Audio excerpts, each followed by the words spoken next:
Avant de plonger dans cette histoire incroyable, pensez à vous abonner à la chaîne et à activer la cloche. Ici, chaque récit a quelque chose à dire, et vous ne voudrez pas en manquer un seul. Maya Johnson, 23 ans, venait d'achever un chapitre monumental de sa vie, 5 années exigeantes au Massachusetts Institute of Technology, MIT, où elle avait non seulement excellé, mais terminé major de promotion en ingénierie mécanique. Ses professeurs la décrivaient comme brillante, rigoureuse, mais surtout résiliente. Fille d'un titan de l'industrie, elle aurait pu tout obtenir par simple filiation. Pourtant, Maya avait choisi un autre chemin, celui du mérite pur, du silence, et de l'ombre. Depuis toujours, elle savait que porter le nom Johnson dans l'univers des affaires était une épée à double tranchant. Ce nom ouvrait des portes, mais enfermait aussi dans une image, une attente, une caricature. Elle ne voulait pas être la fille du patron, elle voulait être Maya, ingénieure, inventrice, bâtisseuse. C'est pourquoi, lorsqu'elle décida de postuler pour un stage à Lockridge Technology, l'entreprise fondée par son propre père, elle choisit de masquer son identité. Maya J. Carter, voilà le nom qui figura sur son dossier de candidature. Ni recommandation, ni note manuscrite de son père, ni allusion à son prestigieux héritage. Elle passa les tests de sélection comme tous les autres. Et elle les réussit. Haut la main. Sans que personne ne sache qu'elle était la fille de Richard Johnson, PDG de Lockridge, milliardaire respecté dans le milieu de la robotique, et homme discret qui n'exposait jamais sa vie privée. Même au sein de sa propre entreprise, peu de gens savaient à quoi ressemblait sa fille unique. Ce lundi matin de septembre, Maya se présenta à 7h45 dans le hall principal de la tour Lockridge, un gratte-ciel de verre et d'acier de 40 étages sur Michigan Avenue, au cœur de Chicago. Elle portait un tailleur gris anthracite ajusté, élégant mais sobre, et des chaussures à talons bas, discrètes mais impeccablement cirées. Ses cheveux, crépus et naturels, étaient attachés en un chignon soigné à l'arrière de sa tête. Elle n'avait qu'un léger gloss, une montre simple au poignet et une grande chemise noire dans laquelle elle avait glissé son badge, son plan de stage, et une copie de son contrat. En entrant, elle leva les yeux vers l'immense atrium, les lustres design suspendus au plafond, les ascenseurs transparents montant à vive allure, le murmure feutré des discussions entre cadres en costume. Tout respirait l'efficacité et l'ambition. Mais elle remarqua aussi autre chose, les regards. Ils n'étaient pas simplement curieux. Ils étaient pesants, presque accusateurs. Une réceptionniste l'observa brièvement, échangea un regard avec sa collègue, puis détourna les yeux. Un homme en costume la toisa de la tête aux pieds, fronça les sourcils, et accéléra le pas. Maya n'était pas surprise. Elle savait. Être une jeune femme noire, seule, dans un environnement majoritairement blanc et masculin, suscitait toujours des soupçons. Encore plus dans les sphères du pouvoir. Encore plus lorsqu'on ne portait pas de badge apparent. Encore plus lorsqu'on portait sa couleur avec fierté. Mais elle tint bon. Elle avança jusqu'à l'accueil, ouvrit doucement sa chemise, prête à se présenter. C'est alors que Carl Whitmore, le directeur des opérations, l'aperçut depuis la mezzanine vitrée du premier étage. Il fronça immédiatement les sourcils. Homme blanc dans la cinquantaine, aux cheveux poivre et celles toujours coiffées en arrière, Carl était réputé pour son efficacité, mais aussi pour son autorité inflexible et ses idées bien arrêtées sur « qui a sa place où ». Portant un costume 3 pièces bleu marine parfaitement taillé, il descendit les escaliers lentement, chaque pas résonnant dans le hall avec fermeté. Son regard était froid, et déjà plein de préjugés. Il s'approcha de Maya comme on s'approche d'une intrusion. « Mademoiselle », lança-t-il d'un ton sec et tranchant comme une lame. « Le service d'entretien n'est pas par ici. Vous devriez passer par la porte arrière. » Sa voix résonna dans le hall, sèche, pleine de suffisance. Plusieurs têtes se tournèrent. Des employés en costume, des secrétaires, des agents d'accueil. Les regards allaient de Maya à Whitmore, hésitants, tendus. Maya inspira doucement. Elle avait entendu ce genre de phrases plus d'une fois dans sa vie, mais les entendre ici, dans ce lieu où elle allait travailler, où elle pensait être reconnue pour son savoir, déclencha en elle un feu silencieux. Sans hausser le ton, elle répondit. « Je ne travaille pas dans l'entretien, monsieur. Je suis ici pour mon premier jour de stage en ingénierie, au département recherche et développement. Elle sortit calmement son badge, tendant sa main avec assurance. La carte plastifiée brillait sous la lumière du hall. Elle portait bien son nom, Maya J. Carter, stagiaire RD, datée. Signé. Authentique. Karl haussa un sourcil, plissant les yeux avec méfiance. Il jeta un coup d'œil à la carte, ou du moins fit semblant. Puis, sans même prendre le temps de lire, il la lui arracha des mains avec un mouvement sec, comme s'il voulait se débarrasser d'un déchet, et la jeta au sol. Je ne sais pas qui vous a donné ça, mais ici, on ne recrute pas à la sauvette. Sortez. Sa voix monta d'un cran. Elle claqua dans l'air comme un fouet. Maya resta figée une seconde. Les battements de son cœur accéléraient, mais son visage demeura impassible. Elle se pencha lentement pour ramasser son badge. Autour d'eux, l'espace s'était figé. Des employés avaient cessé de marcher. Certains faisaient mine de consulter leur téléphone. D'autres faisaient semblant de lire un dossier. Tous entendaient. Tous voyaient. Personne ne bougeait. Alors qu'elle se redressait, badge en main, Karl, soudain rouge de colère, leva le bras brusquement. « Je vous ai dit de sortir. » Et sans prévenir, dans un geste sec, brutal, incontrôlé, il la gifla. Le son claqua dans le hall comme un coup de tonnerre. Un souffle collectif secoua les spectateurs. On entendit même quelqu'un laisser échapper un « Mon Dieu !» à mi-voix. Le choc fut plus moral que physique. Maya chancela d'un demi-pas.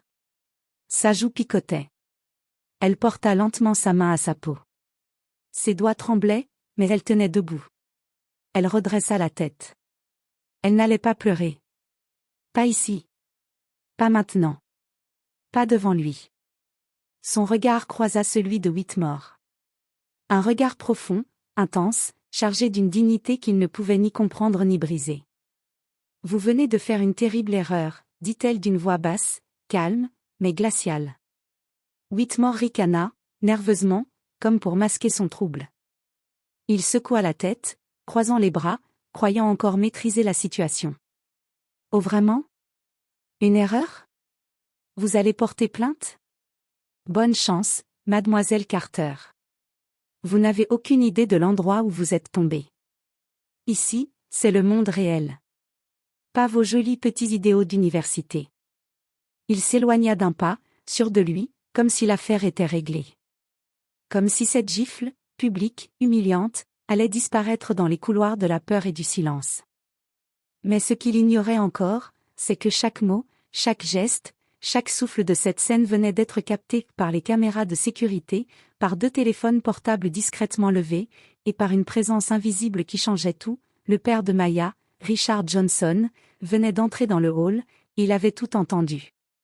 Quelques secondes à peine s'étaient écoulées depuis la gifle. Le silence pesait lourd dans le hall de la tour Lockridge.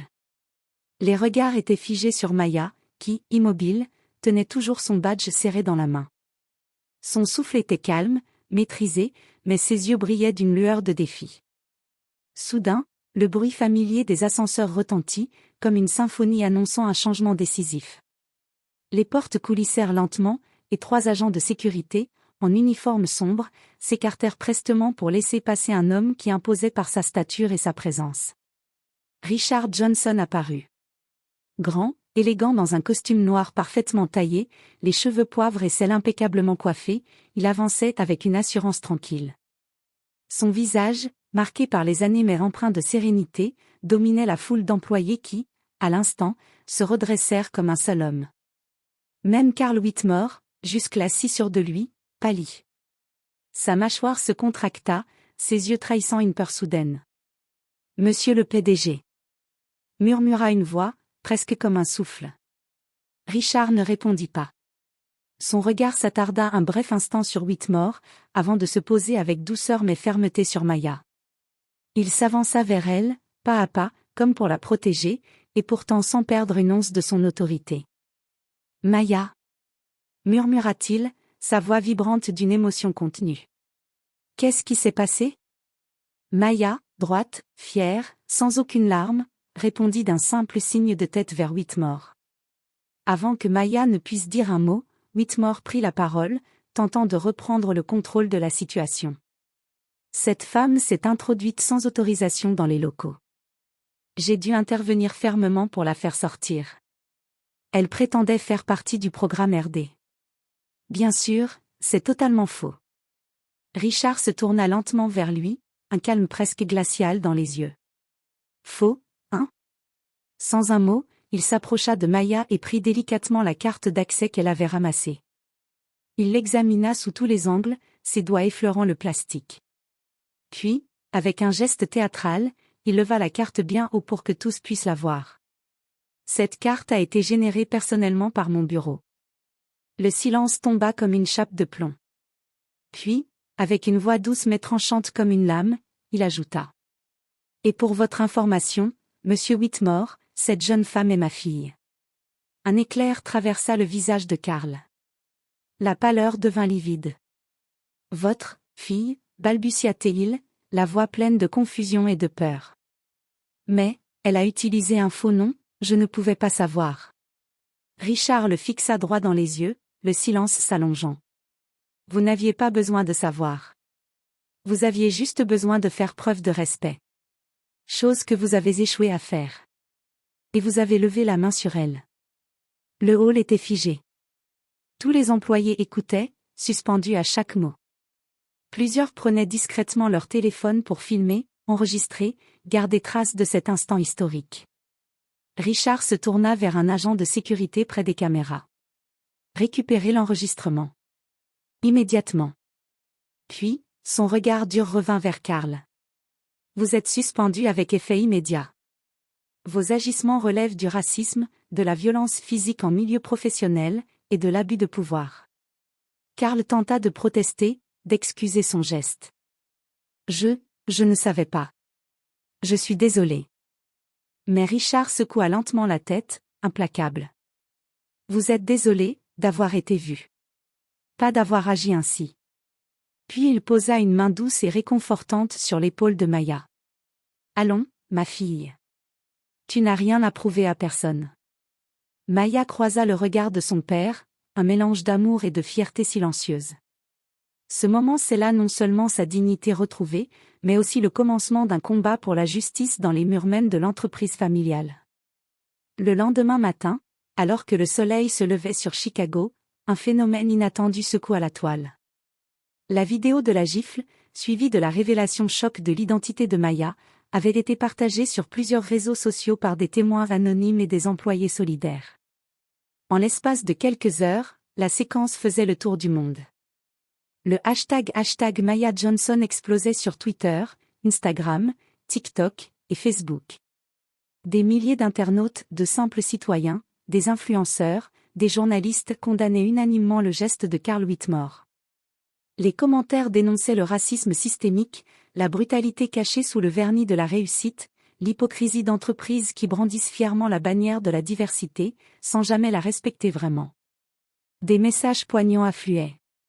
Si cela est arrivé à la fille du PDG, imaginez ce que vivent les autres sans réseau ni protection. Ce n'est pas un incident isolé, c'est un symptôme. Bravo à Maya pour son courage. Nous devons tous soutenir cette cause. La pression monta si vite que Lockridge Technology se vit forcé de réagir publiquement. Dans l'après-midi, un communiqué officiel fut publié sur leur site web, relayé par tous les médias. Notre entreprise a failli à ses principes. Le respect, la dignité et l'égalité sont au cœur de nos valeurs. Ce comportement, aussi inacceptable que choquant, ne sera jamais toléré. Monsieur Karl Whitmore ne fait plus partie de nos effectifs. Nous présentons nos excuses à Maya Johnson, non parce qu'elle est la fille de notre PDG, mais parce qu'elle est une femme brillante, méritante et humaine. Aucun employé, quelle que soit sa position, ne mérite ce qu'elle a subi. Mais Maya, elle, resta silencieuse. Submergée par l'émotion, elle refusa d'abord toute interview, toute apparition publique. Elle voulait que l'attention reste sur le fond du problème, pas sur elle. 2 semaines plus tard, alors que la tempête médiatique s'apaisait, elle prit la parole avec une puissance et une justesse qui touchèrent des millions de personnes. Sur LinkedIn, elle publia une lettre ouverte qui devint virale. Je ne suis pas une exception. Je suis une femme noire, brillante et ambitieuse, comme tant d'autres. La couleur de ma peau ne devrait jamais définir la place qu'on m'accorde dans un lieu de travail. Ce que j'ai vécu, d'autres le vivent chaque jour, sans que leur père ne soit PDG. Et c'est cela le véritable problème. Elle poursuivit, avec une lucidité déconcertante. La vraie réparation ne vient pas d'une sanction. Elle vient du changement. Changer les mentalités, modifier les comportements, créer des espaces où la diversité n'est pas seulement un slogan, mais une réalité vécue. C'est ce combat que je choisis aujourd'hui. Pas pour moi, mais pour toutes celles et ceux qui, dans l'ombre, espèrent un avenir plus juste. Son message fut partagé par des milliers d'organisations, d'universités, d'entreprises engagées. Il fit écho aux luttes pour l'égalité, et donna une voix à ceux qui souvent restent invisibles. 6 mois s'étaient écoulés depuis ce jour où le hall de Lockridge Technology avait tremblé sous le poids de l'injustice. 6 mois durant lesquels Maya Johnson avait travaillé avec une détermination sans faille, poussée par la volonté non seulement de prouver sa valeur, mais aussi de transformer de l'intérieur un système longtemps figé dans ses habitudes. Sa promotion en assistante chef de projet au département robotique ne fut pas seulement une reconnaissance de ses compétences techniques.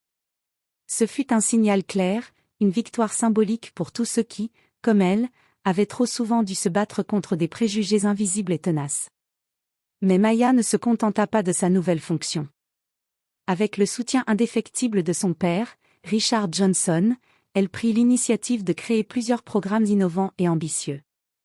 Le premier fut un programme de recrutement anonyme, destiné à garantir que les candidats soient évalués uniquement sur leurs compétences, sans que leur nom, origine ou parcours personnel ne puissent influer sur le jugement. Ce système, novateur dans une entreprise aussi prestigieuse, permit rapidement de découvrir des talents jusque-là invisibles, des profils brillants souvent écartés par des biais inconscients.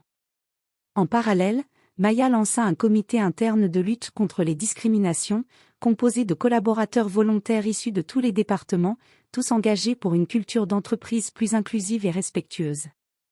Le comité organisa des formations, des ateliers de sensibilisation, des groupes de discussion et mit en place une charte éthique pour rappeler à tous que le respect est la pierre angulaire du succès collectif. Ces efforts furent accueillis avec enthousiasme par la majorité des employés, mais provoquèrent aussi quelques résistances chez les plus conservateurs. Maya affronta ces défis avec courage, habile à conjuguer fermeté et empathie. Pour symboliser cette transformation profonde, une salle entière du centre de recherche fut renommée. Laboratoire Maya J. Carter, pour chaque femme qu'on a ignorée, chaque jeune qu'on a humilié, chaque voix qu'on a tenté d'étouffer. Cette salle devint un lieu d'inspiration, d'innovation, et un rappel constant que chaque personne mérite d'être entendue. À l'entrée du siège social, dans le hall où tout avait commencé, une nouvelle inscription fut gravée dans le marbre. On ne mesure pas la grandeur d'un individu à la marque de ses chaussures, mais à la manière dont il traite les autres. Cette phrase, désormais mantra de Lockridge Technology, rappela à chaque visiteur que la véritable excellence ne se trouve pas dans les titres ou les apparences, mais dans la dignité et l'humanité que l'on porte. Pour Maya, ce parcours fut bien plus qu'une réussite professionnelle, c'était un combat pour la justice, une mission d'espoir, et la promesse qu'un jour, chaque talent, quelle que soit sa couleur ou son origine, pourrait s'épanouir librement.